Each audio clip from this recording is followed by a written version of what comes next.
បាទសូមគោរពជំរាបសួរបងប្អូនប្រុសស្រីទីរាប់អាននៅក្នុងវីដេអូនេះដែរខ្ញុំបាទសូមបង្ហាញនៅការរបៀបចូលចតអក្សរពេសម្រាប់សាលាសែនសុខ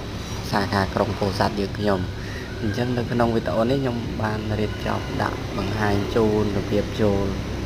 ចតអក្សរពេប្រកបដោយលក្ខណៈត្រឹមត្រូវបាទសូមហើយបើសិនជាបងប្អូនមានចំណាប់អារម្មណ៍ចង់រៀនដើម្បីចេះបើកឡានប្រកបដោយសុវត្ថិភាពត្រឹមត្រូវតាមក្បួនថ្នាត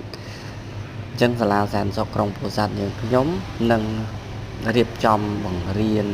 ដោយយកចិត្តទុកដាក់ខ្ពស់បំផុត